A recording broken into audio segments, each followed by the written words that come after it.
Hello and welcome to the Voices of the Vic Christmas special. Yes, we are back for the Christmas special. Last year's was a hoot.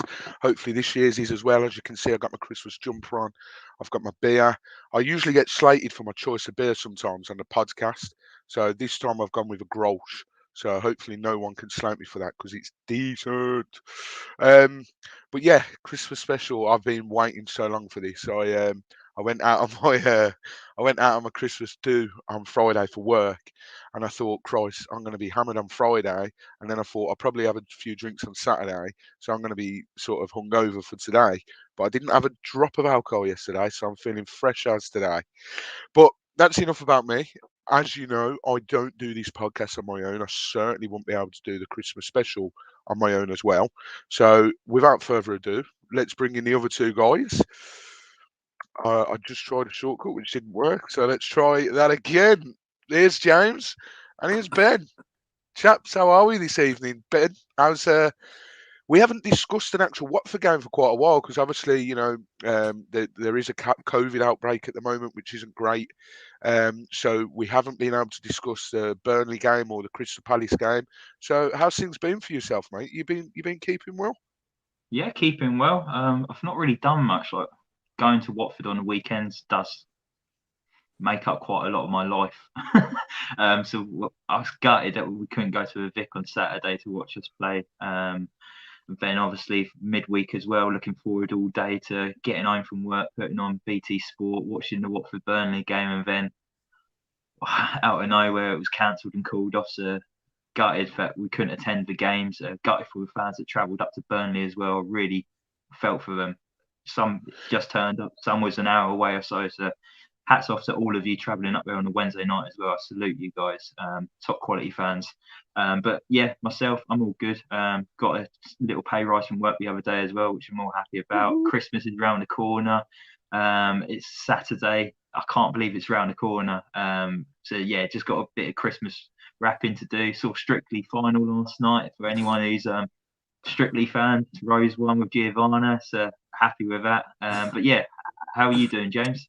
I'm very, very well. I mean, I was obviously, as Ben said, I was gutted that there's no football. Obviously, I was looking forward to the Burnley game all day, as everyone was. And then obviously they called it off last minute, which was a bit ridiculous. But hey ho, here we are. And yeah, I'm just looking forward to Christmas. I've actually forgotten to do my advent calendar today, so maybe I'll do it later on in the stream. Who knows? Maybe I'll get that out. But yeah, all good. Looking forward to Christmas. Less than a week now, isn't it? I mean, Christmas is what next Saturday. So yeah, looking forward to it, and hopefully, Father Christmas will bring me some Watford related presents. Christ, I sometimes forget how young you are, man. Advent calendar, Yeah, Advent Do you calendar, guys Father not? Christmas. Do you guys not have one? No, do you know mate. what? I'm Um, too old. no.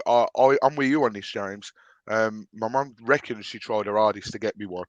I'm not buying that, to be honest. I'm seeing them in the shops still now. So yeah, I didn't get one this year, but I've actually got two. I've got one over there and one over there. So yeah. Oh, thanks for Joel. rubbing that in. Yeah, selfish. You bought them all. That's why my mum can't get any for me. Um, Yeah, I mean, Ben, you said there on Wednesday, I got in from work, I bought a few beers from the shop, and I thought, right, I'm going to kick back, chill out, and watch Watford, Burnley, and everything else. And didn't quite go to plan. So, and for those that went and travelled to Burnley, it's a long old slog on a Wednesday night. So, and I think they said that the Premier League and Watford made the Premier League away around 4 p.m. and they only sort of postponed it at 6. I think it was. My timings might be way off there, but regardless, still really poor from the Premier League in that regard. And hopefully we'll be back in action on Boxing Day against away at Wolves, a place where in recent years we've sort of done all right. 2-0 from memory. The 2-0. Was it 2-0? Was it 3-0? It was 3-0, wasn't it? Which game are you thinking of? The Pereira and where Pereira scored straight after kickoff. Yeah. Yeah. So that one, and then the promotion season we drew 2-2 as well. I was at that game and it was ridiculously sunny, and they put us over in that stand, and the sun was in my eyes, and yeah, it wasn't good. Even into everyone that's in the stream as well. I can't see who's actually in the stream unless there's a comment's put in. So if you're watching, thank you very much. We really do appreciate it. Just a big hello to everyone that's commented so far. Ant Parsons, Rudy Clark Johnson, Brendan, Chris, Sam. Thanks for you guys' comments. It's really appreciated. But as we do in on the Christmas special for Voices of Vic, we like to make sure that we cover all the categories. So don't forget, and to be honest, I say don't forget, I almost forgot. Ben had to remind me today. This does cover some of last season as well. So It's here an was me. annual rewards, isn't it? It's the annual reward, so it does cover last season's second half to the promotion push, and arguably probably the better half of the season for last season. That promotion push was brilliant. So because there was a category on here, and I said to Ben, I says, really? And he was like, yeah. Well, if you think about it, it was last season. I was like, okay, fair enough. So we've got Young Player of the Year for 22 years and under, Unsung Player of the Year. Manager of the Year, that's the one that I was questioning, but it makes sense now. Signing of the Year, Goal of the Year, Team Performance of the Year, Worst Performance of the Year, and Player of the Year, all to cram into tonight's Christmas special. And whilst we're discussing the topics as well, be sure to pop the comments in the comments your guys' answers, because we want to know, we want to get everyone involved as much as we can. So without further ado, we'll start with the first category being the Young Player of the Year. So like I said, this is for anyone that's 22 years old or under. So you have to bear in mind that Emmanuel Dennis, 24 at the moment, Ismail Assar, 23. Yes, he would have been 22 at some stage of last season. I don't know whether it was the second part of last season. To be honest, it doesn't matter. So James, we'll start with you. Who's getting your vote for Young Player of the Year? So Young Player of the Year, obviously there's only a certain amount of players that fall into that category. I think for me, there's a number of contenders. You've got Jeremy Ngakia, who, has been fantastic for his age as well. I think he's only 20, 21. So it's amazing to see that he's playing regular Premier League football at his age. I think he's gone under the radar, really. I think that, overall for Watford has been absolutely fantastic. But I think for me, João Pedro has got to win. I think in the Championship last season, yes, he wasn't maybe as prolific as we wanted him to be. I think he only scored 9 goals, didn't he? But I think this season, he was injured at the start. He's come back. He scored against Manchester United. He obviously had the sad news with his stepfather as well. So I think for me, it's only right that it goes to João Pedro this year. And as you can see, Rudy Clark Johnson straight in your camp today, James. Agreeing with you massively there. Ben, are you in the João Pedro camp as well, or are you going elsewhere on this one? No, it's João Pedro as well for me. To see how he's developed over the last 2-3 seasons as well, he's turned from a boy into a man, hasn't he, and matured off the pitch, on the pitch. You've got to remember that he came over here not speaking a word of English, and for him to have a really good bond with Watford squad as well. You saw that when he scored his goal, and everyone was round him to celebrate with him, because it was a massive moment for him to score his first Premier League goal against Manchester United as well. It wasn't like it was against someone in the bottom of half of the table. Well finished shot, and he had a shot saved just prior to that as well, you got to remember, and it was how you react, and it was within 10-15 seconds he had another opportunity and he popped it into the back of the net. It was just so fantastic and wonderful to see. Got us all a bit emotional when that hit the back of the net as well, didn't it? And I just think he's been brilliant whenever he's been called upon. He got off the bench at Goodison Park at Everton. He got an assist.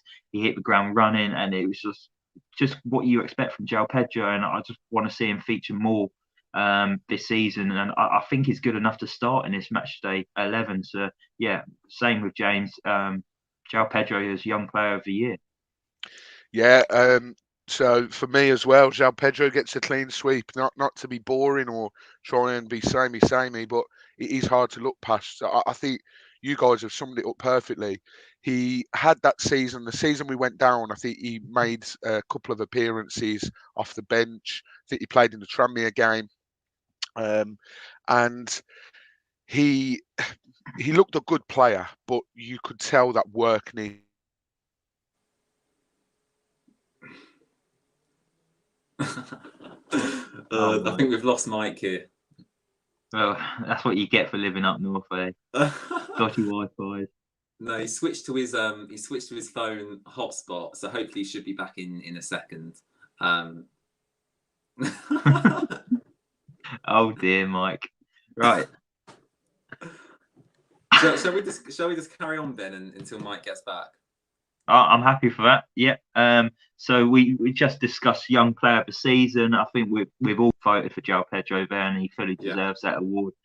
So next award was actually unsung player of the season. So we're not going to go for someone who was like top goal scorer or who won player of the season last year. It's someone who performed consistently well last year, but he didn't actually get those rewards the rewards for last season. So James, who do you reckon would be the unsung hero for last season for you? It's a difficult one for me. Unsung player, like that could be anyone. It could be unsung. You know, the definition of an unsung player is kind of like, you know, a player who just doesn't get enough credit. I think it's so difficult. Probably. I don't know. I think you have to go first, Ben. Let me hear yours. You're throwing me under the bus, right? Well, unsung hero for me would be like looking at the past years. So you've obviously had the Ben Watson, who came in and did such a vital job, but it was never really up there. It was never top draw. But consistently, I'd say it was probably a 7 out of 10, and that's what you need to get promoted and to stay into the Premier League. So you're kind of looking for that kind of player. In the last year, I think Kiko's too good for an unsung hero. Yeah, no, that was my problem. I was thinking, could I go with Kiko? But I think we've given Kiko enough praise for him to not be an unsung player. I can't believe I'm going to say this name, and there might be people who disagree with me, but I'm maybe going to say Adam Messina. Okay, no, the last season, purely because he started the season quite poorly. He started the season injured, didn't he? And then he came in. His first appearance was Norwich at home. He came in with that last-minute dive, slide tackle, just to get it away from Pookie.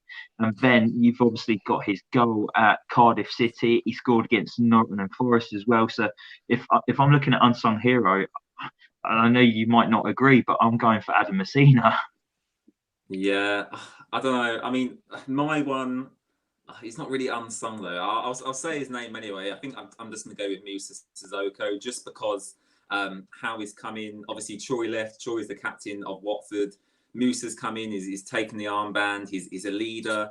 And to be honest, I can't really think of a performance where Sissoko has had a bad game. He's not really put in a bad shift at all since he's been at the club. So I think for me, even though he gets a lot of praise anyway, I'm probably going to go with Musa Sissoko. Yeah, no, I see what you've done with that, because since he's came in, he's been consistently good every game, but he's not been man of the match performances, but you've noticed he's been on the pitch. And when he gets that ball and drives forward, that's just, I see like a bit of decore in him when he's just got those legs. He's got those long legs where he just drives with the ball. He strides forwards, and he's so powerful in midfield as well. So I would probably go with him for this season, definitely. Yeah. Mike, we're talking about our unsung hero. Obviously, you've just rejoined. Nice of you to join us again, Mike. I don't know what happened. I've sent a picture to the group chat that we're in, and I was talking, and it's just cropped up saying your laptop has run into an error. It needs to restart, and it was like brilliant. What a brilliant time to do that.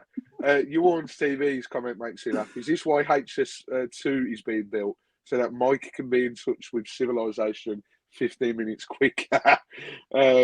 Possibly, yeah. But yeah, like I say, João Pedro was my vote for young player of the year. I think the way that he adapted, just quickly to go off what I was saying, the way that he adapted to English football, knowing he was going into the second tier of English football, a physical league, to put on the muscle that he did, and his all-round game just changed. And I thought he really, really did his homework and knuckled down. But unsung hero, I would say, Christ, if this show was maybe a few game weeks earlier, I'd have been saying Danny Rose, because I think he up until that Liverpool game, he was one of our better players. But why aren't you saying it now, Mike? Well, since the Liverpool game, it's not quite worked out for him, has it? Let's be fair. But I don't know. I think it's a tough one, because I'm going to go Jeremy Ngakia, because largely last season, I mean, he started last season and he was brilliant, and those stats were there to prove his worth. And the fact that West Ham let him go, we were like, we can't believe they've let him go for free. He's been doing really well. Then he lost his place to Kiko Femenia, and Kiko Femenia and Sarr had that beautiful link-up play between them, and it really worked. But every time that Ngakia come back into the squad, he could have very easily sort of lost interest. He could have been like, well, sod this, I've lost my place now. But it was very much the opposite. He come in at left back a few times and did a decent enough job. He's played this season, I think, we played Crystal Palace in pre-season. I think, Ben, you were saying to me, he looked out of his depth. But he's come back and he's been one of the better players when he's been playing.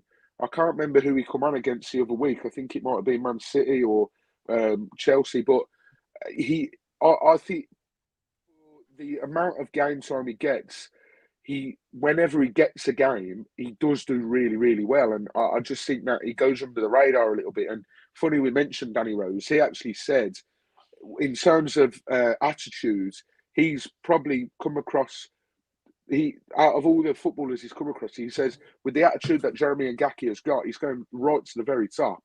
So for that reason, I'm going to go Jeremy Ngakia, because I don't think he gets the praise that he deserves sometimes, because, having to play sporadically, and then when he has to fill in, he has to fill in at left back or something, so not his proper position. And like I say, I think Jeremy Ngakia for that reason only. It's interesting you've both gone with fullbacks as well. Ben's gone with Messina, you've gone with Ngakia. Yeah, absolutely. We've all gone different, haven't we? Which is what the category's about, because I don't think there's a wrong answer for unsung hero, because there's lots of them. There's lots of good performances. Obviously, we got promoted last season, so there's quite a lot to pick from that year. So it's interesting that we've actually gone through 3 different ones. Yeah. Chris, on average, how many beers do you get through per show? The last couple of shows, actually, they've been on a Sunday, and I've been struggling a little bit. So I've not really knocked a few back in the last few episodes, which is unfortunate. But I've just had one. I've got another one here now, and there's one more bottle up there. But I'm sure that I'll have to try and sneak off somehow and maybe restock after, like during the show. You're thinking we'll go again, mate. Yeah. TV says Ngakia was an undisclosed 6-figure fee rather than a free. Still very good value and a super little player. I did not know that. I thought he was a free. So for his age, I think you'd have to pay that compensation fee, wouldn't you? That's where it is. He's totally right. For his age, there's no free transfers involved. Goes forward to a tribunal and then they discuss about how much they're actually worth. So yeah, I agree with that 6-figure sum. Yeah. Someone is going to have to tell me what the next category is, because I am now on my phone, so I don't have it to hand. As shambolic as this first game, Mike. Huh? It's our first game. Little game we've got going on tonight. So we're going to be playing 2 little games. There's a game called Lies, which I don't know if you've seen.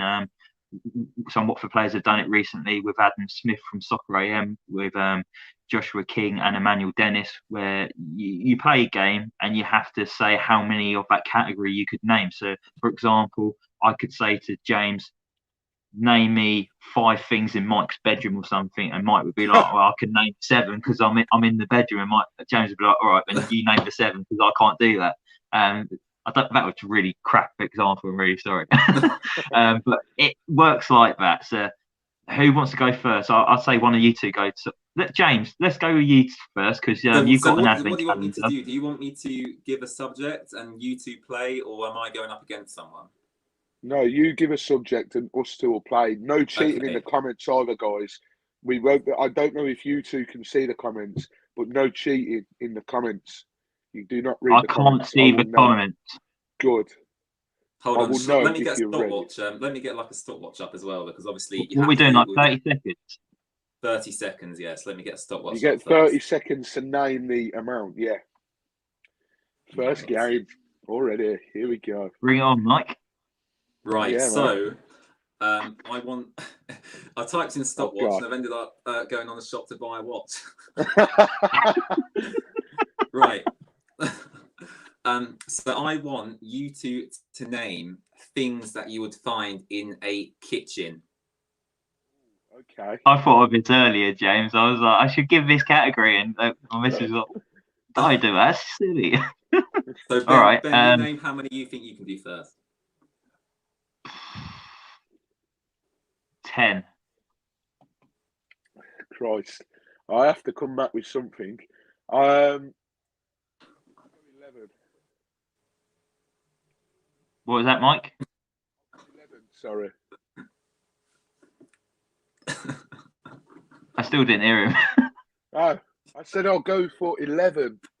Oh, 11. 12. 12.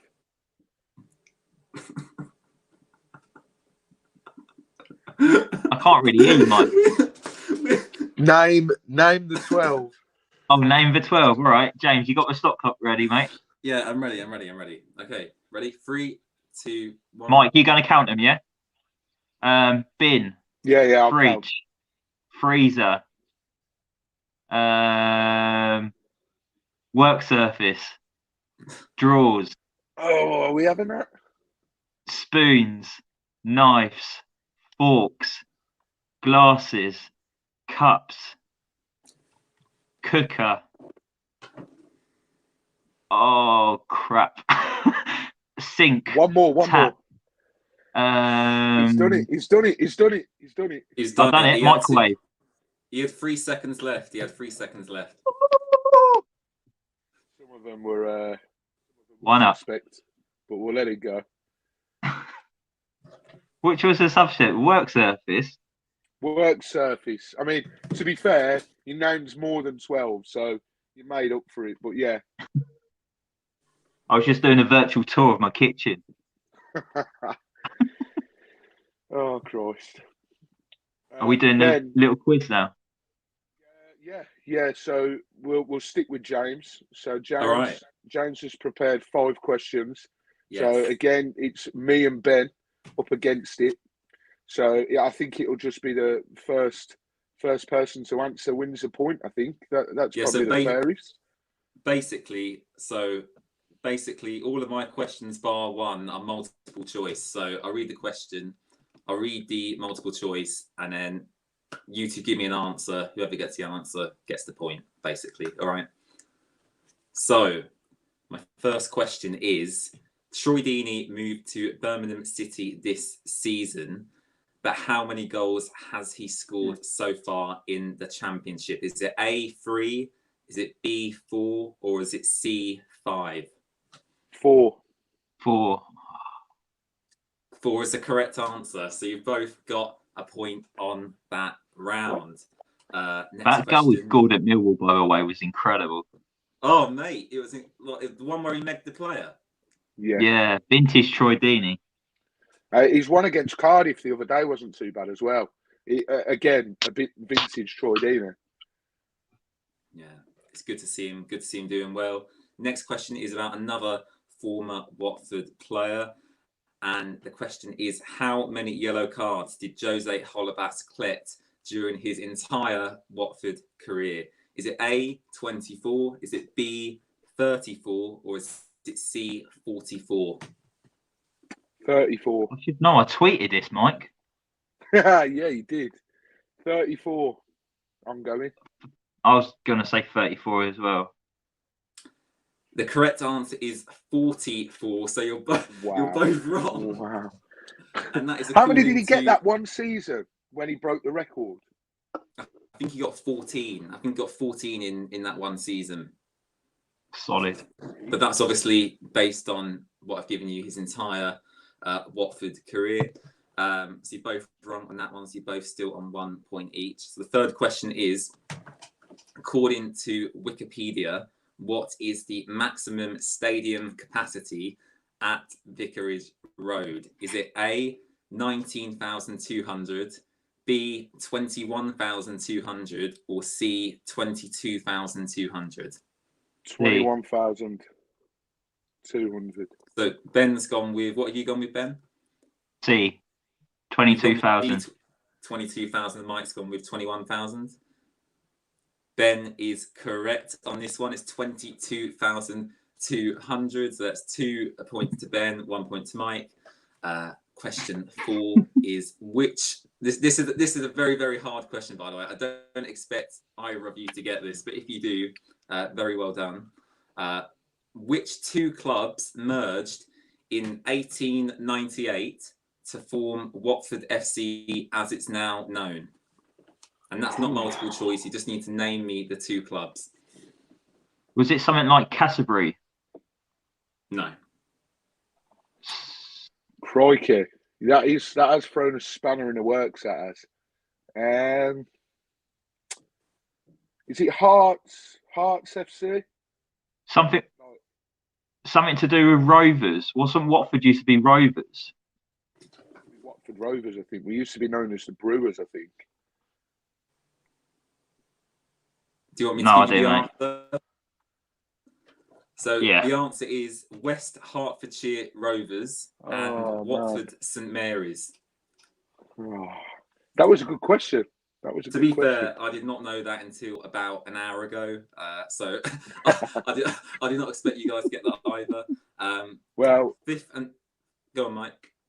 This one now, Ben will either walk it against me or I'll draw level, and I'll be happy with that after he beat me on the lies one. So yeah, floor is yours, James. Well, we've gone from a very easy question to a question that, if you're a true Watford fan, you should get this question right. Okay, so this is a test to see if either of you are plastic fans or not. So, fifth and final question: what year was Graham Taylor made manager of Watford for the first time? Is it A, 1977, B, 1976, or C, 1975? I'm going to go A. I'm going to go 75. I'm no good with years and when people became what and all that. So the correct answer is A, 1977.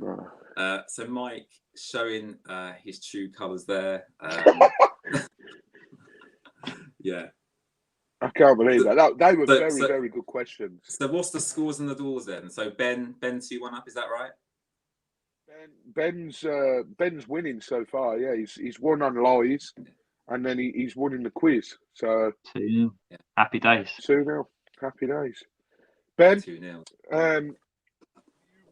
Shall we mix and match it? Do you want to read out your 5 questions, and me and James will have a stab at it, and then we'll move on to the next category after that? Yeah, my 5 questions, brilliant. Yeah, I feel confident with this as well. So, unfortunately, I haven't done multiple choice because I kind of want to stitch you boys up. No problem. So, all right, so let's start with this one. So, number 1, Troy Deeney scored 140 goals for Watford, but who was the last team he scored against for Watford? Ooh, that is a good question. I think I know this actually, Mike. Go on, James. What you got? I think it might be wrong, but I might have actually been there. Brentford at home. Brentford at home. Who? In December last year. Nope. It was in fact QPR in our 2-1 defeat. Oh, no. He scored a penalty to put us 1-0 up, and QPR scored 2 late goals to win it. It's shocking from me, that is. To be fair, we both Right. thought the same thing, Mike, to be fair. Yeah. Number 2. Okay. How many goals did Fernando Florestieri score for Watford? In Ooh, total, in his career. In total, in his 92 appearances. Okay. The closest can have a point. Okay. No, but when you say closest, I could say 7 and he'd have got 20 yards, and James could say 3. And why don't you go 2 either side? Mike, Okay. I'll you do go that too. first. I want to hear what Mike has to say. I think I might be close. I'm going to say 22. I'm going to say 19. I can't believe it. He scored 21. Oh! So Wait, so what happens then? Mike wins because he was closest. Mike was 1 away, whereas you was 2 away. But then if we're going on the basis of being 2 away, surely you both get a point. No. Well, you can't just change the rules to suit yourself. Well, they did in Formula 1, mate. Yeah. All right, you can both have a point, but Mike was closest, and Mike, you got half a point on top of that, yeah? Right, it took Igalo to 6 appearances to score his first Watford goal. Who did he score against? Oh, God. This would have been in the Championship. Was it Blackpool? James? I'm going to go with Cardiff. It was Brentford in our 2-1 victory. Vidra scored the absolutely thunder bastard from outside the box as well. Yeah, Igalo took the penalty. The Brentford keeper saved it, and he stabbed in the rebound. Yeah, I was at that game. One. Quality. Chuco Hernandez scored on his Watford debut, but how many seconds after he came off the bench did he score? So are we now going to do who's closest? Yeah, who's closest now? Yeah, I think that's. You want it? You go first, James. Okay. 18 seconds. 3 seconds. All right. Mike? 23 seconds. It was 49 seconds. Oh, man. There we go. Dear. I've been screwed over by the rules here. This isn't fair, really. And my last question: who was the last defender to score for Watford? Craig Cathcart, first game of the season against Middlesbrough. Last defender to score for Watford. That would be. Give me a second. Hold on. Oh, I'm sure Mike's wrong here. Actually, I'm just thinking about it. I am wrong. I've gone way too far back here. I've just thought of another defender that scored after that. That was the first game of last season. I'm going to go with... Oh no. I don't know. I know the answer. I'm going to go with Ben Wilmot, but that's wrong as well. Yep. Mike? No, it might... You're both wrong. Ben Wilmot. No. William Schuster-Kong against Coventry. No. Francesco Sirielta in the 4-1 victory away at Rotherham. Oh my God. Yeah. Failed miserably on that. That was horrendous. That was horrendous from me. That was. Craig Cathcart, first game of the season. You went all the way back to the first game of the Championship season. Yeah, I don't know what I was thinking now. I've just dived straight in without thinking. You struggled massively with that one. Right. 100%. Yeah. Let's get back to the topics then. The awards. The next award is Manager of the Year. I know this was the one Mike was a bit like, why have you thrown that one in? And then I actually explained to him we have had 2 managers this year. So, Mike, is your Manager of the Year, is it Cisco Munoz or is it Claudio Ranieri? I think it's a hard one to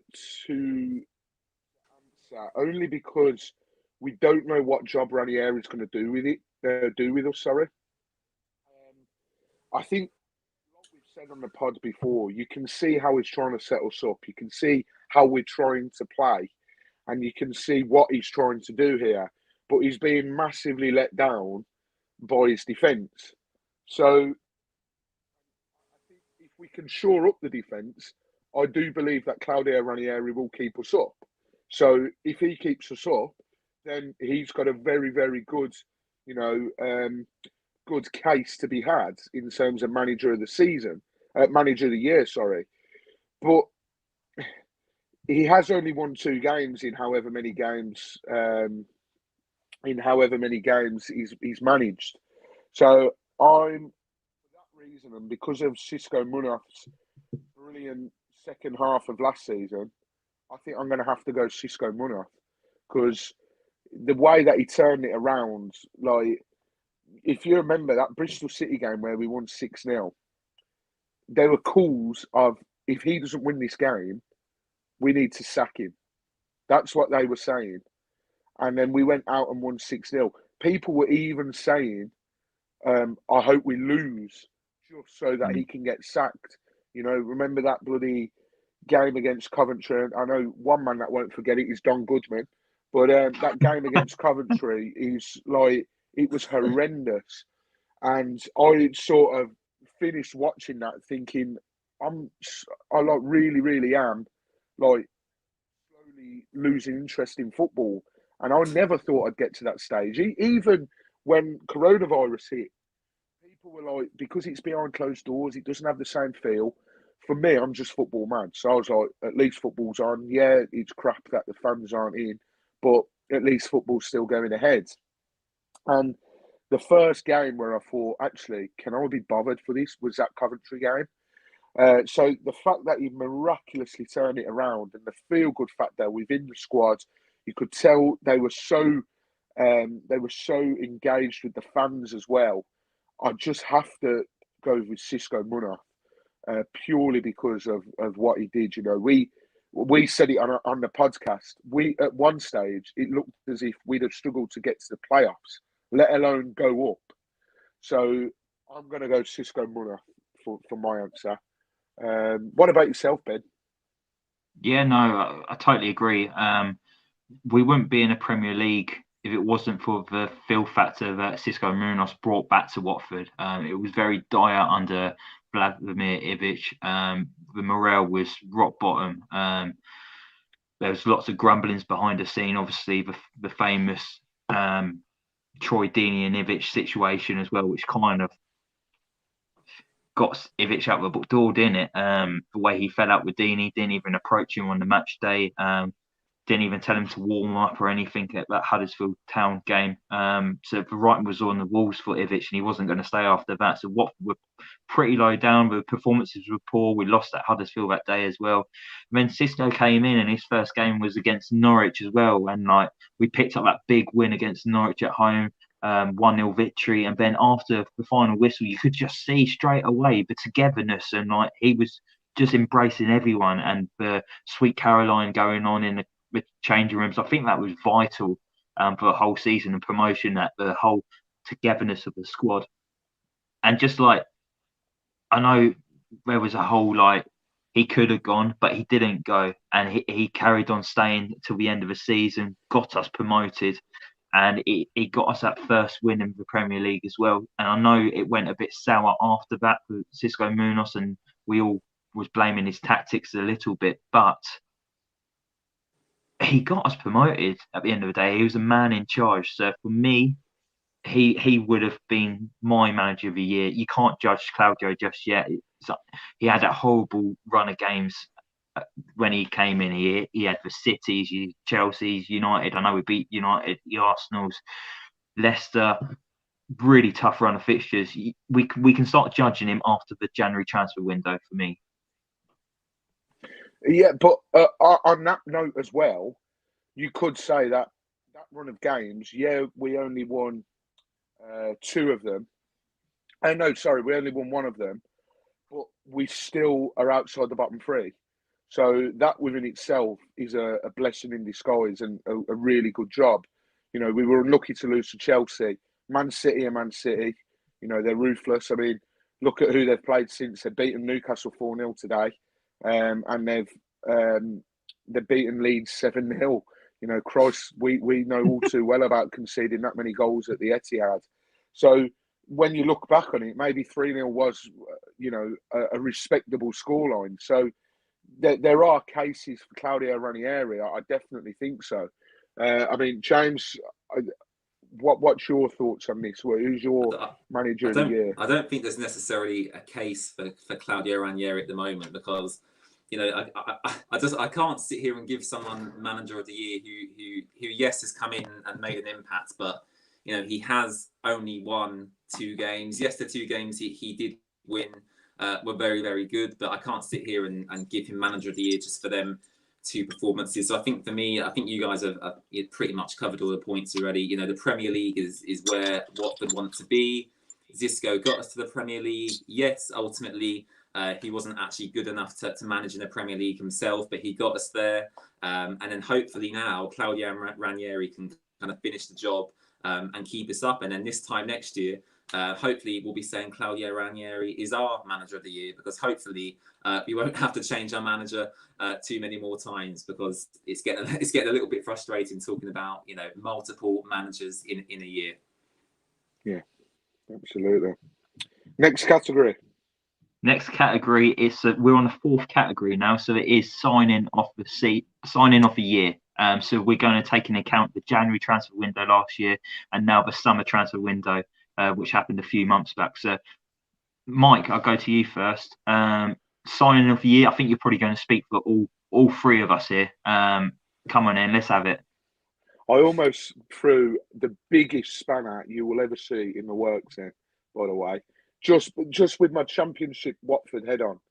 Because I thought he was a very good signing at the time in January, and he was what we needed to sort of push us over the line, the experience, etc.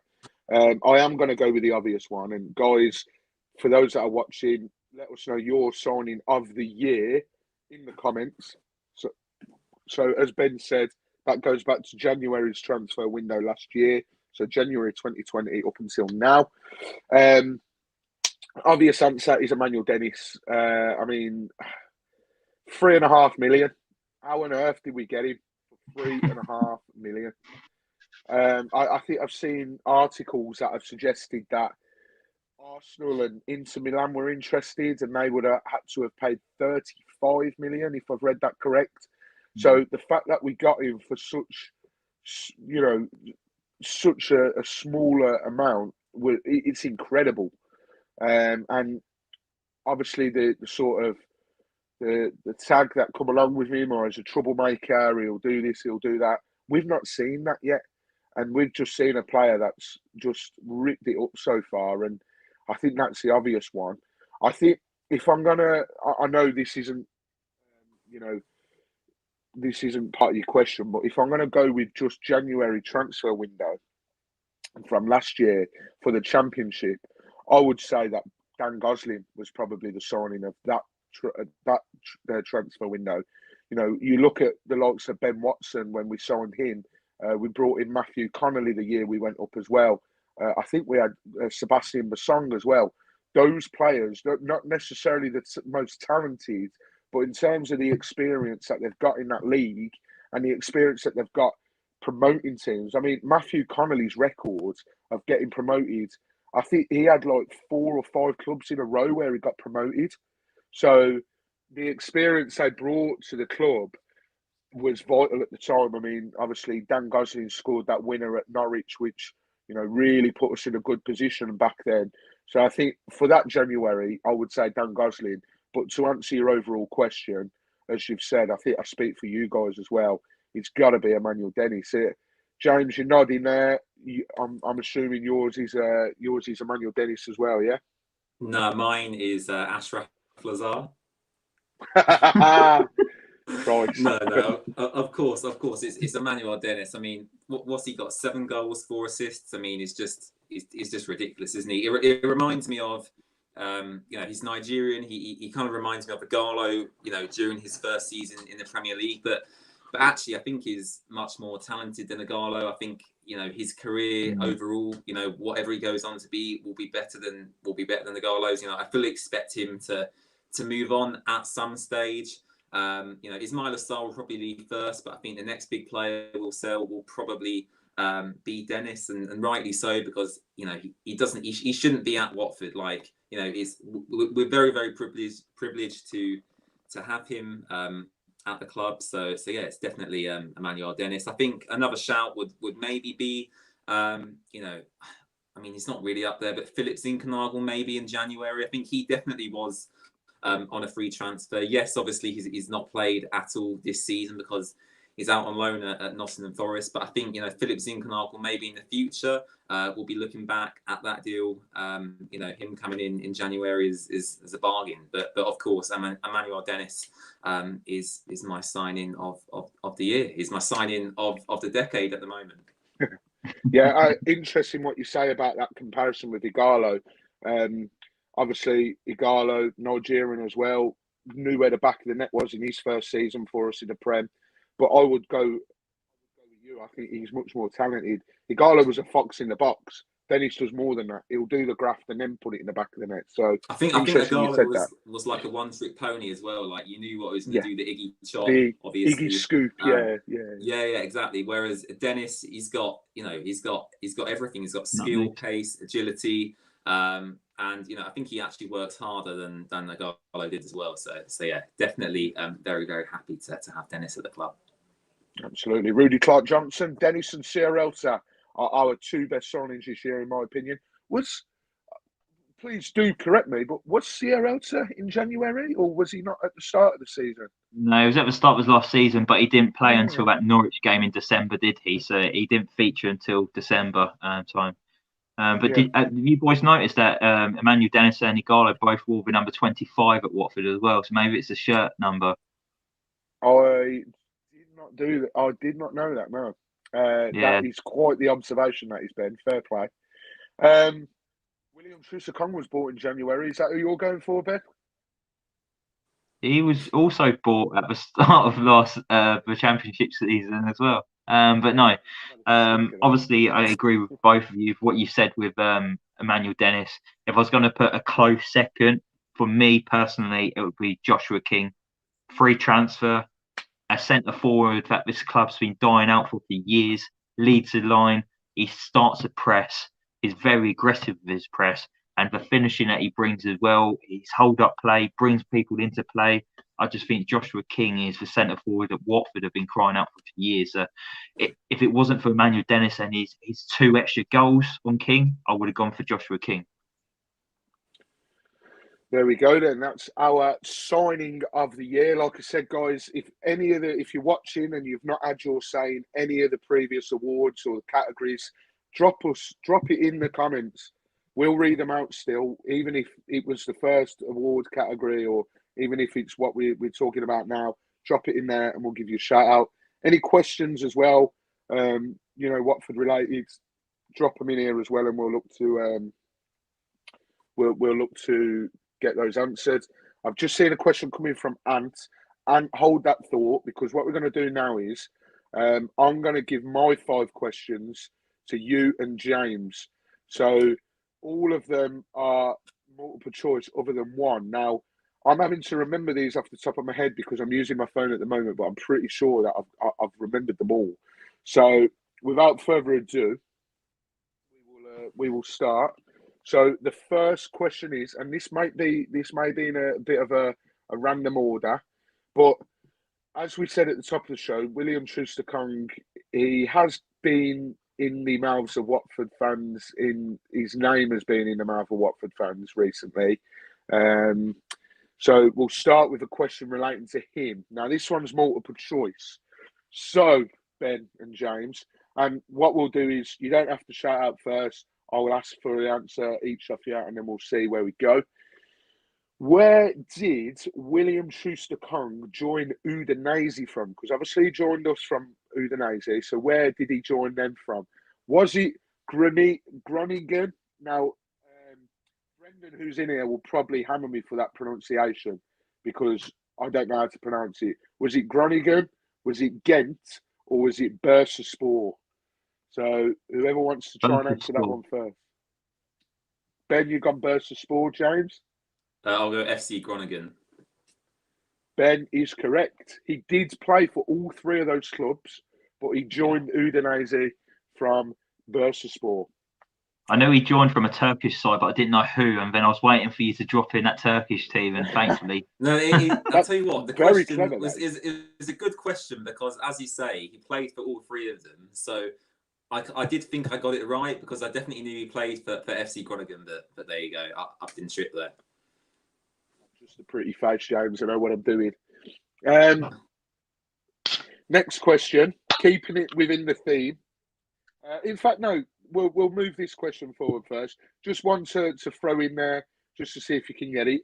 Who is the current oldest outfield Watford player? Outfield.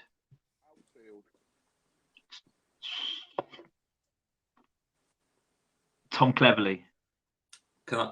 I'll go with Kuchka. Euro Kuchka is 34. It's then Craig Cathcart, then it's Tom Cleverley. I'm surprised you went Craig Cathcart, to be honest. Ant's just put this in. I think he meant to say Kushka because we don't have any players on the books called Koala. So maybe that's an Australian international joining in January. If that's some inside knowledge there, Ant, then I'm happy to take that in. That's the new Adam Leventhal. Exactly. Koala is joining. Next question. So our next game is on Boxing Day. Now, Watford's record on Boxing Day over the recent years hasn't been great, but can you tell me who we beat last time? Who our last win was against on Boxing Day? That's an easy one. That's not Norwich. Multiple choice. Yeah. So James. Wait, Ben didn't answer though. Yeah, but you said Norwich, so he's not then going to say Norwich, is it? Yeah, I'll give you that. First one to say an answer, so you get that, James. Okay, thank you. Keeping scores on the doors, I hope. Who's winning at the moment? It's Ben, isn't it? Yeah. Is it 2-2? No, it's 2-1 to you, James. Is it? Yeah. Oh, nice. So here's one for you. This one will get the cogs turning. So, who has scored the last 3 goals for Watford on Boxing Day? So, regardless of if we've won, drawn or lost, who has scored the last 3 goals for Watford in Boxing Day fixtures? Is Marla Sarr being one? Yeah. Can you get the other 2? Deulofeu. Yeah, Deulofeu. Is Troy Deeney the other one? No, Troy Deeney is not the other one. The last one is a hard one. I forgot about this game. Oh, I thought it was that Wolves game where we at home we both scored. No, so it was Ismail Assar against Norwich, Deulofeu against Sheffield United, and Ben Foster made a cracking save then. And then the last answer was Roberto Pereira against Chelsea. So if you remember, at the was corner that like the volley from the outside of the box? Correct. Yes. Yeah. So yeah, there we go. I've all 5 questions out there, haven't I? I think so. Know? Yeah, I think so. Is it your turn for lies now? Is it, Mike? Lies. Yeah, let's do it. Let's do it. So, okay, here's one for you. Keeping it with themes, I'm gonna throw you under the bus a little bit. Can you 2 name me, or who can name me the most Christmas number 1s? You both like your music. So, what's that? Christmas number 1s. Christmas number 1s. Yeah. Ben, you start. You start. You don't have to start high. If, you can start as low as you want and then build up from there if you want. Shall I start, Ben? Yeah. I can name 2 Christmas number ones.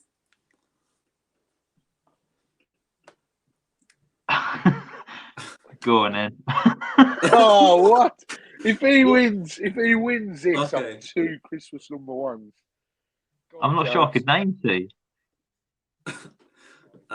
Okay, has someone got a stopwatch ready? Yeah. I don't think you'll need it, James, if you know You're only 2. naming 2. Okay, so the first one I'll is, do the stopwatch. Though. the first one is I Love Sausage Rolls by Lad Baby. The second one, I don't even know what the second one is. I'm just gonna go All I Want for Christmas Is You, Mariah Carey. Never.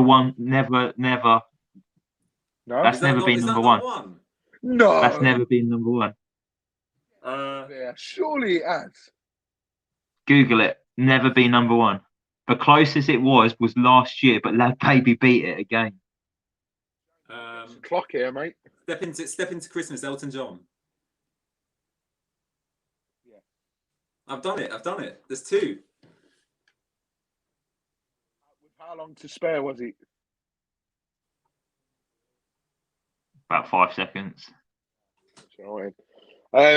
I just remembered as well, one more question, because I didn't. And this is a bonus question. So we're playing Wolves on Boxing Day.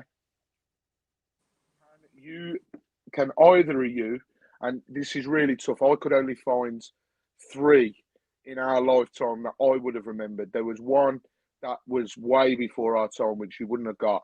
So I could only find 3. So I'm going to be generous here, and I'm going to ask for 2, in fact, because one of them could be dead obvious. 2 players that have played for both Wolves and Watford, because we've got Wolves next.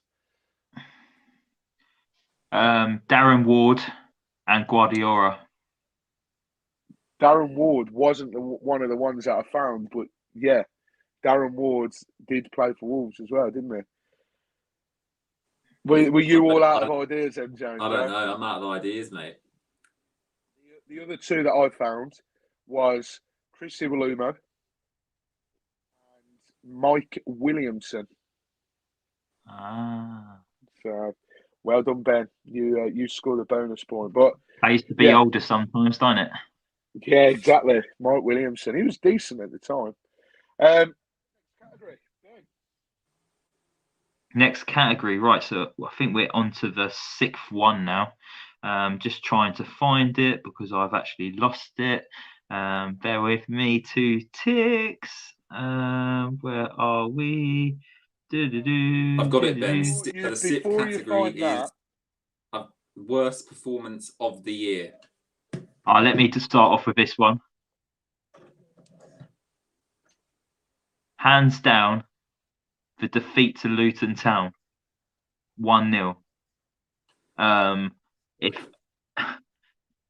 we went to Luton Town off the back of a victory, I think we was looking to get a 2nd win in a row or 3rd win in a row, and the performance was so disappointing.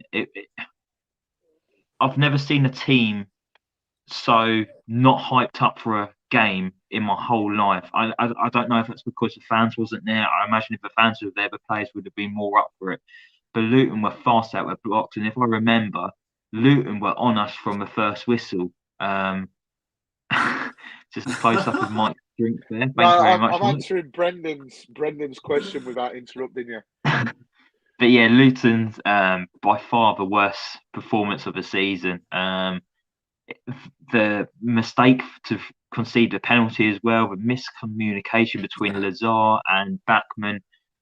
Lazar sold him down the river. Bachmann had to come out. He had to close the angle for the striker running onto that, and unfortunately he clattered him because of the speed he was coming out on, and then there was just no real coming back into that.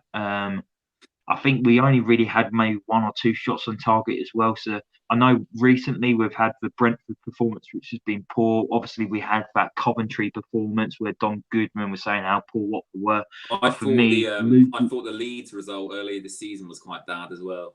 yeah. But for me, losing a local derby, that's got to be the worst performance of the season. Yeah, I agree.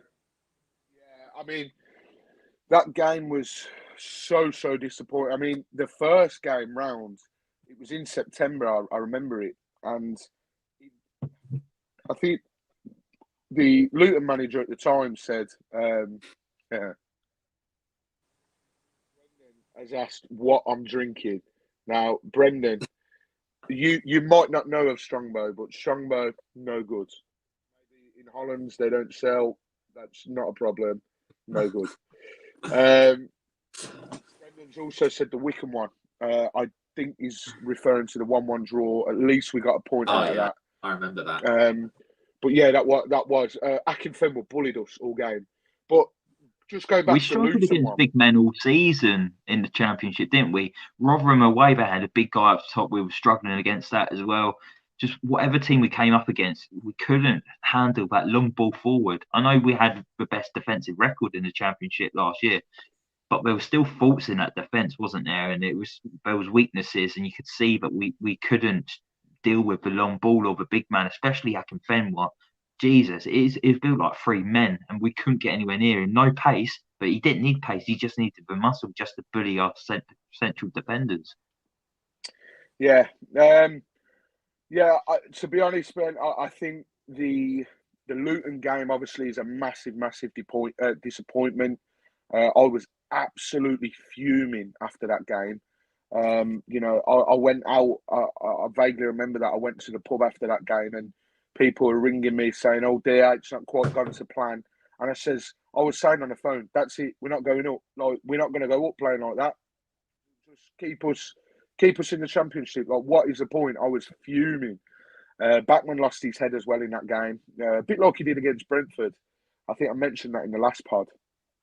So yeah, that was a disappointment. As you said, Coventry as well. We just lacked anything. And that Leeds one of the few games I've been to this season. Again, it was like Cisco just stuck 11 men on the pitch and didn't instruct them on how to play or what to do or anything. I think that was the game that actually caused him to get sacked, wasn't it, really? That was. Yeah. That was his last game in charge. Didn't they make the decision like the day after or something, didn't they? It was either that evening or the day after, yeah. Yeah. James, what are you going with? I know you've agreed with a couple that we've said, but you haven't given a definitive answer. Oh no, my definitive answer would be, as Ben said, Luton. I think I've never even been to like a Luton derby myself, just because I think the last one fans were allowed to was like back in 2006-07, and I was like 6 years old, so obviously couldn't go to that. So yeah, probably the Luton result. Obviously we weren't actually there, but the Luton fans were loving life that day, and you just wanted to kind of avoid everything to do with Watford that day, and that kind of was the end of Ashraf Lazar's Watford career as well that day. So yeah, not a great day for anyone really. No, definitely not. Ben, before you go on to the next category, Brendan has got a question for you. Your thoughts on the new goalkeeper, the one that we've signed from Sparta Rotterdam, I think it is. Well, he's got a big frame to him, hasn't he? He's quite a tall lad. He's got good agility. He gets down low really quickly for a big man as well, from what I've seen. Good in aerial duels as well, where he comes for crosses and handles it really well. I know he's just came back from injury as well and made his first appearance yesterday after his injury. But I think I was reading saying that he had a bit of an iffy performance. Did they draw 2-2 maybe yesterday? I'm not too sure. Maybe Brendan can help me out with that. But I know the Nigerian team are happy that he's recovered from his injury with the African Cup of Nations coming up. So I think it's a good bit of business for Watford. I know we were having this chat before saying about would we have him back in January, but I know there's a clause in his contract saying that he's got to carry on his loan spell in Rotterdam and then he'll join at the end of the season, and that's when possibly we'll see Ben Foster move on, because obviously he's out of contract at the end of the season. And then Daniel Batman, we're not too sure what's happening with him. I know he was looking to leave the club a few weeks ago, and now Ben Foster's injured. He's getting a run in games. So is he thinking, oh, I can actually stay here and be number one? But if I'm totally honest, I don't think Dan Batman is good enough to be a Premier League goalkeeper just yet to be playing week in, week out. I don't think Ben Foster really is either. So we're kind of, at the moment, we're stuck in a sticky situation where we've got two keepers that are equally as good as each other, but I don't think they're good enough to be Premier League quality. Whereas the new goalkeeper from over in Denmark, Holland even. It's because I was thinking Dutch in my head, and then I said Denmark. Okay. Stupid guy. But yeah, obviously the Nigerian goalkeeper, he's highly rated. Would be a lot of big clubs to sign him as well. So I think he'll be coming in and being our number one for next season. Yeah, and interesting. Whilst we're on the subject of goalkeepers, Doncaster Rovers have sacked their manager, and they've got a new manager in. And it would seem that Pontus Dolberg's actually lost his spot in the team. I was chatting with a Doncaster fan on Twitter, and they says he's a good shot stopper, but his overall game just isn't anywhere near the standard that you'd hope, which is really, really, really interesting because, you know, I thought things were going brilliantly for him at Doncaster, but obviously not. So will that stall his development a little bit? Will that knock the nail I think he on the might head? get recalled in January, and they might look to find him a new club in January. Yeah, I think so. Ben, next category, please, Mr. Next category. We've just discussed the worst performance of the year. Now we're going to discuss the best performance of the year. So we're going from the January in the Championship right the way up to promotion. We've obviously seen a few victories in the Premier League now with Watford up towards now. So James, I'll come to you first. What's been your best performance in the last year? Okay, so for me, obviously there were some great performances in the Championship. I think that, the 2-0 against Reading springs to mind. Obviously beating Norwich Boxing Day, and towards the end of the Championship season, very, very key results, big results. But because fans were allowed back in the ground, because of the atmosphere, the actual result, what it meant for Ole at Man United, I'm have to agree with Brendan. Obviously he was there as well, and yeah, it's the Manchester United 4-1 win for Watford. Fantastic result, up there with that Liverpool 3-0 win for me. And it was just that's what ultimately we pay our season ticket prices for. That's why we go to football, for games like that. Rudy's saying 6-0 against Bristol, but we wasn't there. We couldn't go to the games, and it was so good to be there and watch Watford play the way we did. It was superb from start to finish. So I think for me it's got to be the Manchester United win under Claudio Ranieri. There was a few, wasn't there? At least we've got a few to pick from. Like for myself, before I come to you quickly, Mike, we've obviously got like the 6-0 at Rudy's just came up, said, against Bristol City. We've obviously got that big win at Cardiff City where Messina scored with that free kick. I forgot about that. The Norwich, the Dan Gosling goal, the 1-0 victory, so vital. I know Norwich got promoted the week before, but to turn up there and play them off the park, we were brilliant from a first whistle to a final whistle. Dan Gosling could have had a hat-trick in the first half an hour. He was that good that day. But also, I've got to go with you, James. Manchester United at home, there's not many fans can say that we've played Manchester United off the park. We absolutely annihilated them. First half, best performance I've ever seen at Vicarage Road by Watford side. Man United couldn't get close to us. We could have had more. We missed a penalty in the first couple of minutes, so it could have been a much bigger scoreline. Missed two penalties. Missed two, didn't we?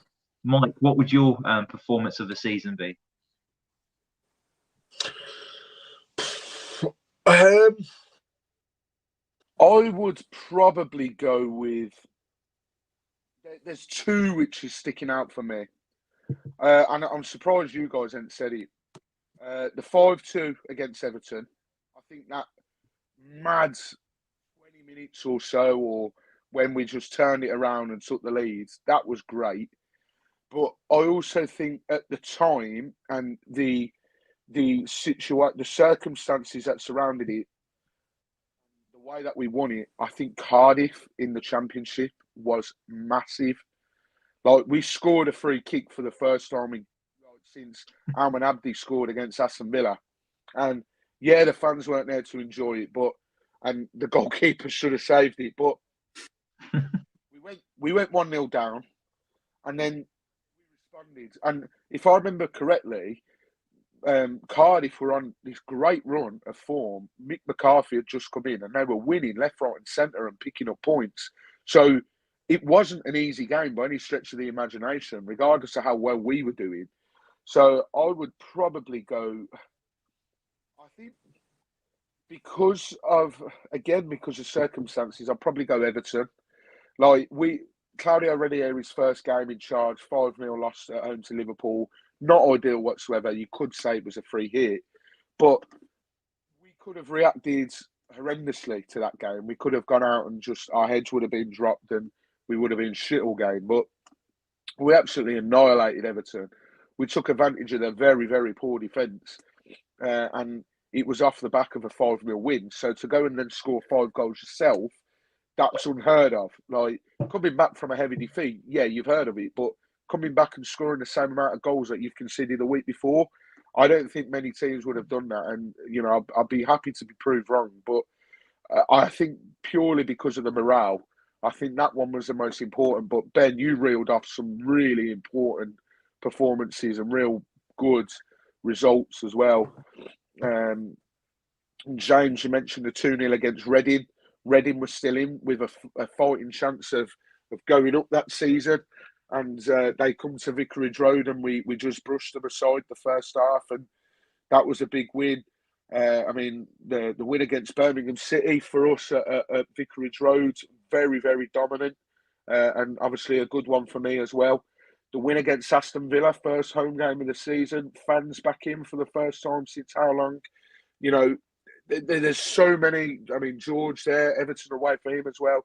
There is so many when you look back on it, that not only good performances, but real, like, important results as well. And they don't necessarily have to be the best performance in terms of how we played. It also sort of includes what it meant for us at the time. So that's a real tough category to actually nail one down. But I just think purely because of what happened the week before, I'm going to have to go with the Everton 5-2 win and the dominance and the confidence and the ruthlessness.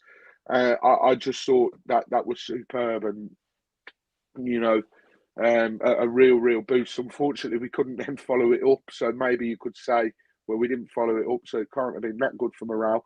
But I just think that we were ruthless. That's the most ruthless I've seen us in the Premier League. And I mean, the Man U game, yeah, great result. Don't get me wrong, but we were playing a wounded animal. We really were, and I think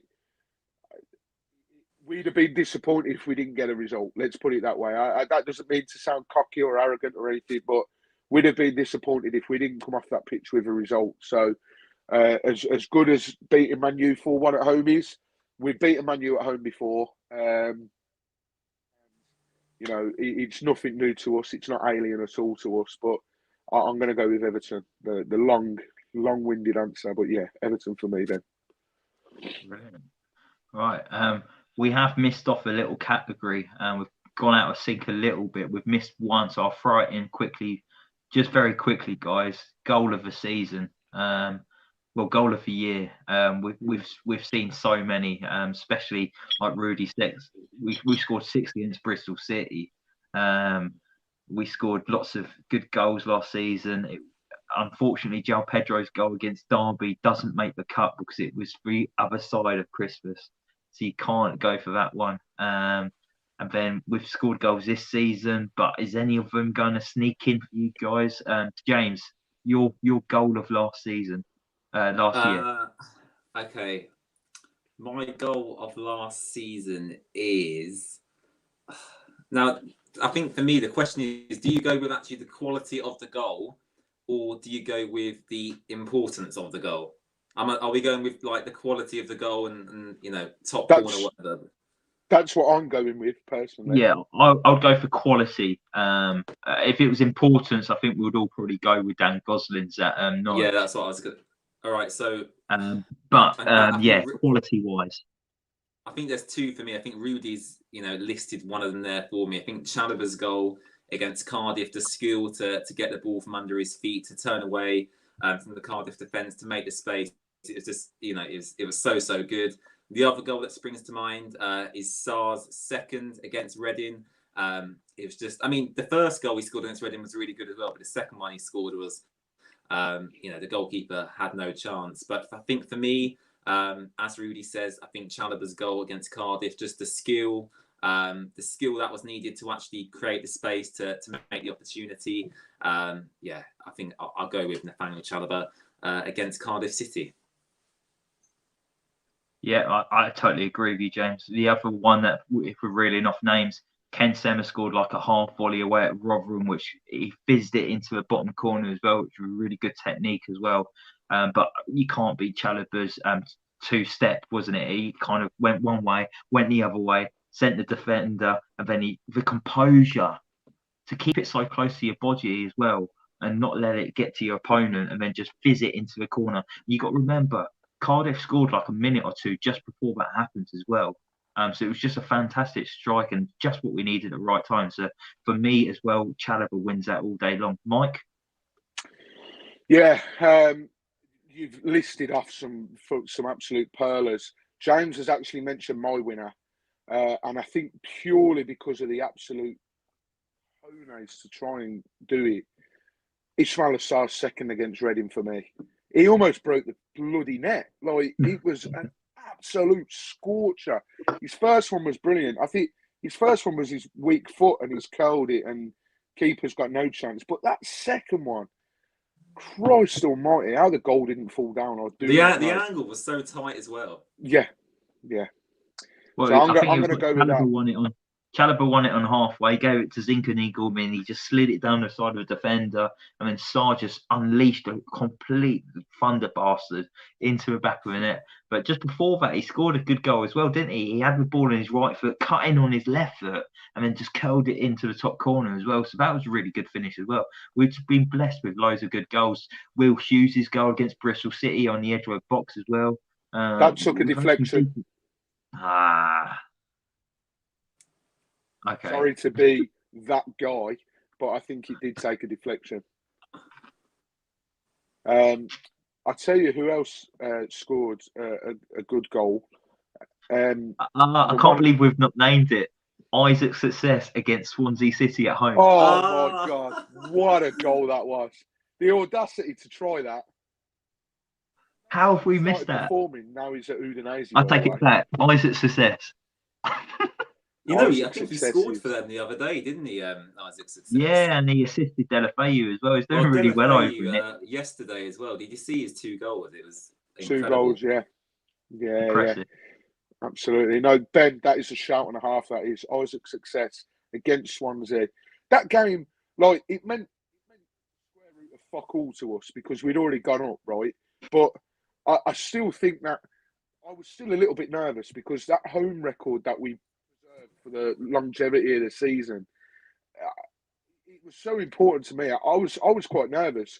I was like, I don't want us to lose this. I think we had the best defensive record since Preston in 05-06 when we went up via the playoffs. And I wanted us so badly to get that best home defensive record. I don't know what it's looking like for this season. I know Coventry at some stage had an absolutely unbelievable home record, but they've sort of gone off the boil a little bit now. I wouldn't be surprised if it's Fulham or Bournemouth or someone like that. But I think our home record that season, it's going to take a few years for someone to come close to matching that. And I'm not just saying that because we're a Watford podcast. We were the dog's bollocks at home. We really, really were. So yeah. We've gone from one extreme to the other, haven't we? I was thinking it earlier. We've had the best defence in the Championship. We came up thinking we'll be all right. We'll be quite solid this season. We've got a good frame to work on. It's been anything but, has it? We've shipped goals left, right, and centre. So many injuries to our central defence as well, and I just can't wait for January to arrive just to try and get into more additions to that squad, and hopefully Siriel will be back he's back training now, and he'll be more fit for the Wolves game. You got Nkule who's close to return as well. So hopefully things will improve. But yeah, just one thing to the other, isn't it? It's like really good against in the Championship, and then just awful in the Premier League. But we've got one category left, and we've also got a quick game of lies to play, which is my one. So I'll throw it in now for you two. So what I want to know is, I'm going to stay Christmas related because it is a Christmas podcast. So I want to know, how many Santa reindeers can you name? I don't even know how many there is. There's 9. I should know this because I was listening to a podcast the other day where they got asked the same question, and I was laughing. Thinking that won't come up on my podcast. No, that won't. I won't ever need this information, so I won't retain it. James, you look pretty focused. Like, you want to name your number first, and I'll I can name 3. Oh, Christ. Solid. I can name 4. Liar. Yeah? Yeah. So, Comet, Dasher, Rudolph. Don't laugh at me, but there's one called Prancer. Yeah. Yeah. Booyah! You've done it, mate. I should have gone higher, really. You've done it. So there's nine reindeers. We've got Dasher, Dancer, Prancer, Vixen, Comet, Cupid, sorry, Donna, Blizzard, and Rudolph. Well done, Mike. Donna.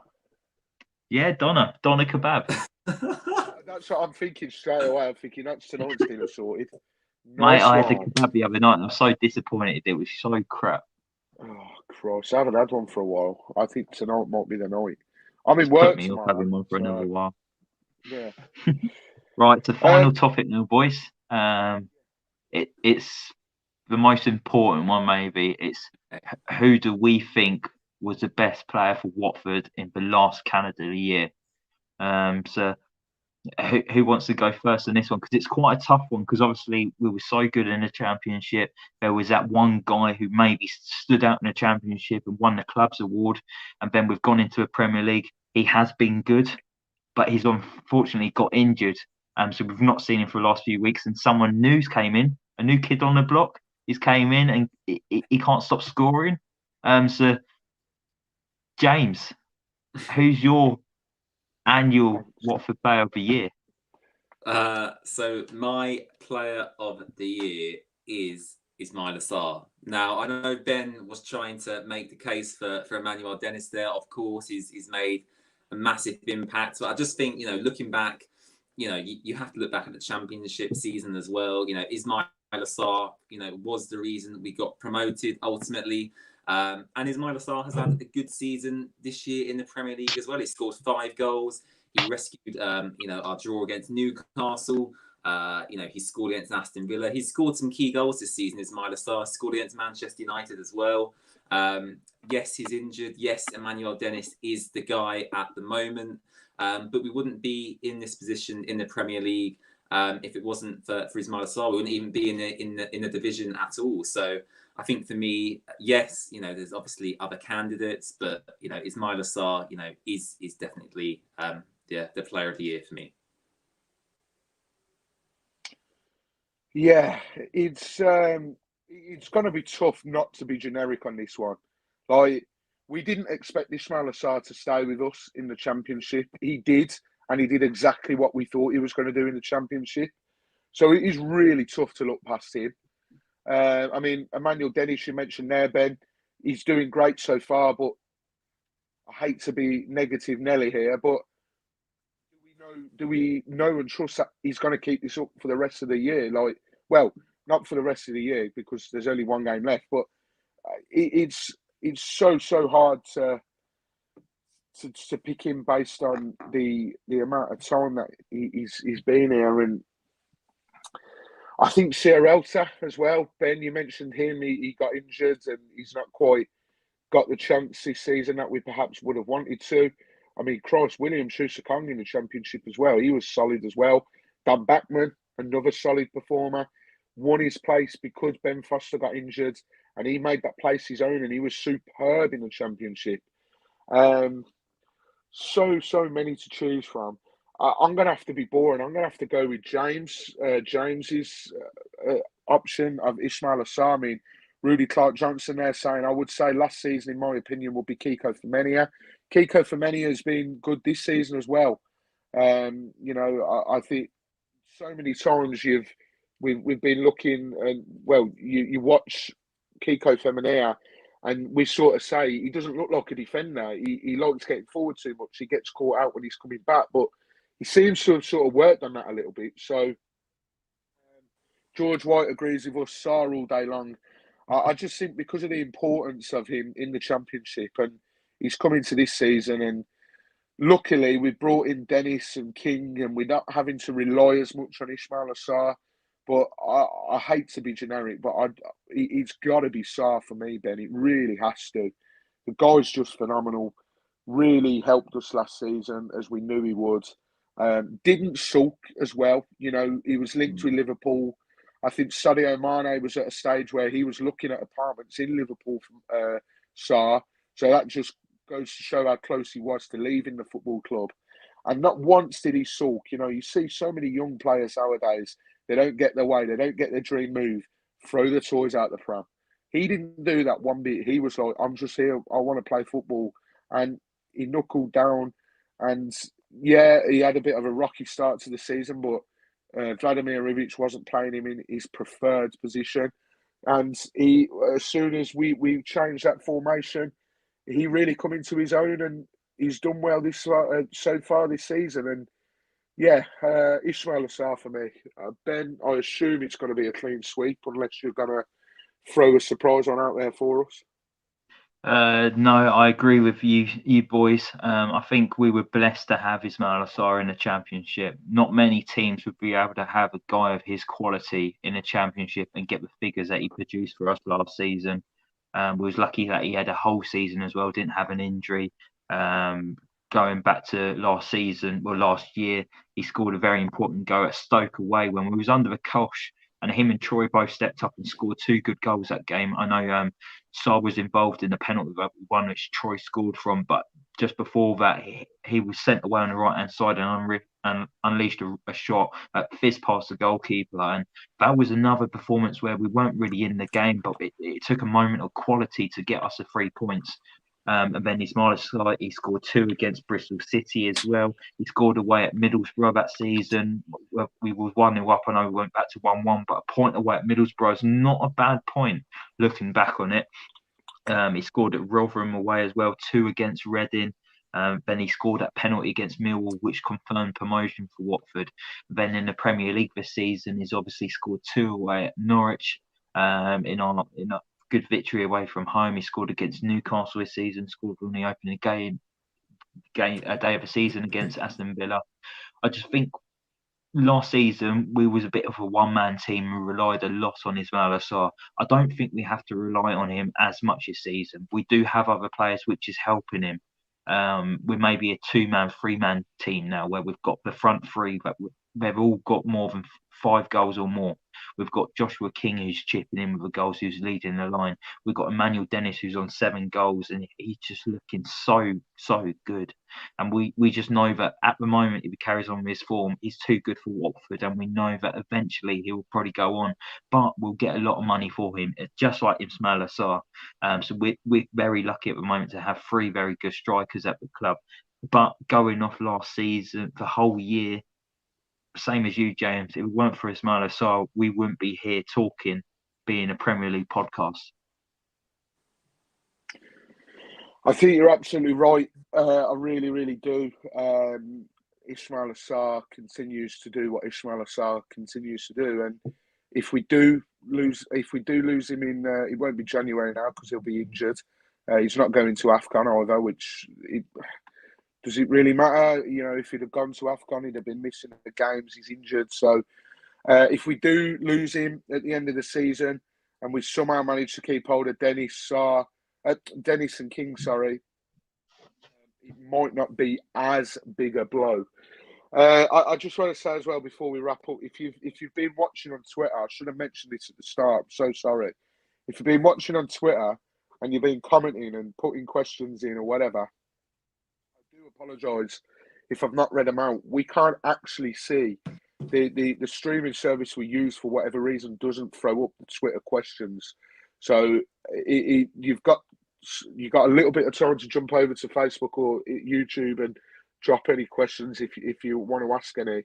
But yeah, apologies if that has been the case.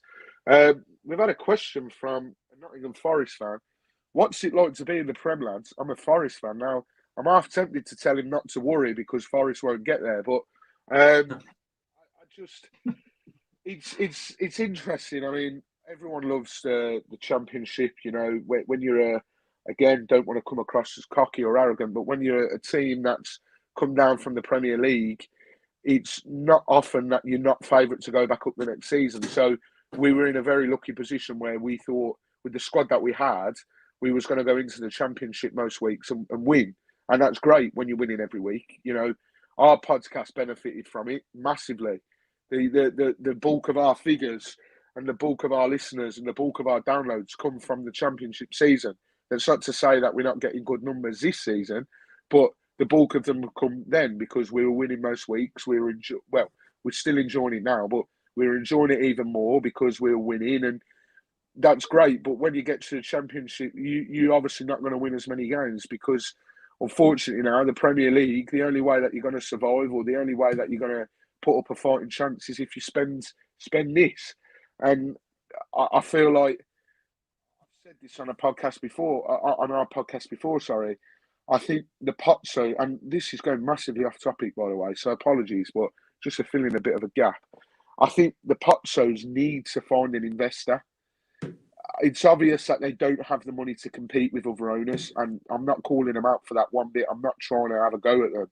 But look at West Ham. West Ham have got Gold and Sullivan, I think they're still there. They've just had a Czech investor. If we can get an investor with the stability of the Pozzos that we've got and the things they've got in place, if we've got an investor that will invest the money, then we will reap the benefits, absolutely. And I really, really wouldn't say no to it whatsoever. I mean, there's been so many whispers and murmurs of everything in the past. I think Americans may be looking at it, I don't know, but I certainly wouldn't say no. I really, really wouldn't. But yeah, I mean, we've been live now for an hour and a half. We are going to convert this into a podcast. So apologies for my audio today, my visual, everything, my connection or everything. It's not served me well at all, and that doesn't hold you in good stead when you're meant to be hosting the bloody thing. So apologies if you're listening back. Then hopefully it's not too bad. With me dropping out and dropping in and my audio and everything else. But we really do appreciate everyone that's been in, watching, the comments, the questions. It's been brilliant. We've loved it. Like me and Ben have said, we're going to be doing more of these as well. Hopefully more live shows. We might even, a little exclusive now, we might even be doing for the midweek games, Twitter Spaces. We might jump on there after and just give our thoughts on there as a sort of mini podcast, if you like. Ben, you had your hand up there. Was that on purpose? Did you want to make a point? Yeah, if you're watching on YouTube, don't forget to subscribe. Join the channel. Absolutely. You know what you got to do.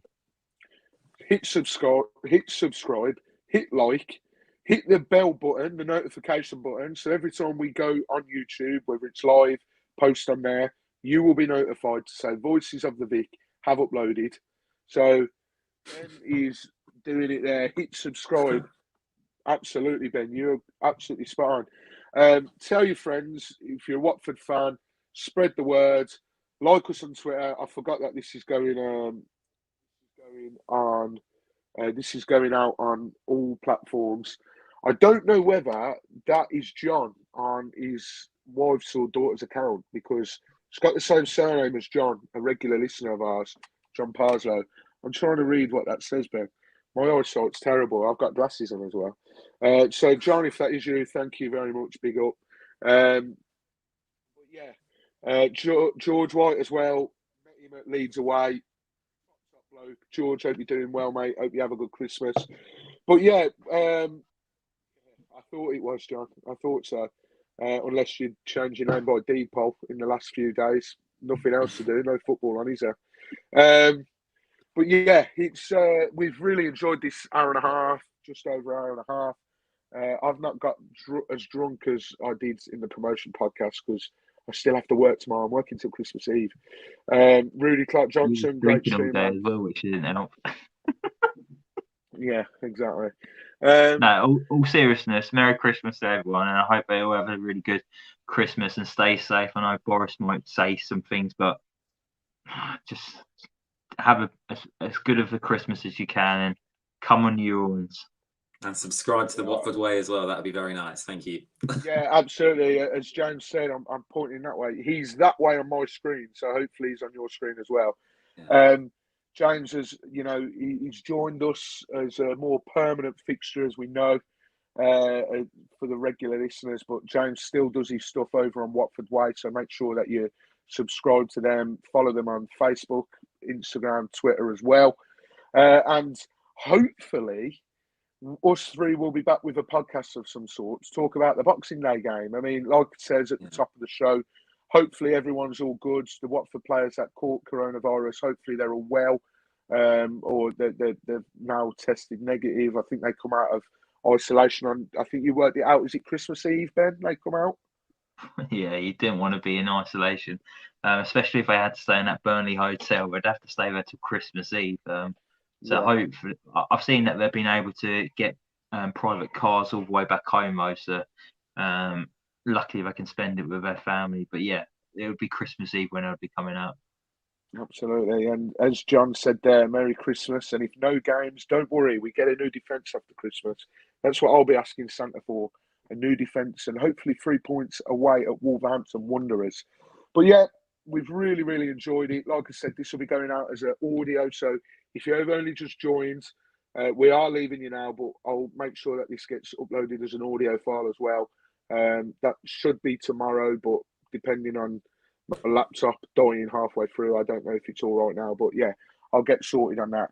But we really, really do appreciate it. We hope you've enjoyed the live stream tonight. We've enjoyed ourselves. And yeah, like I say, hopefully we'll be back to discuss a Boxing Day victory against Wolverhampton Wanderers. Come on, you Horns.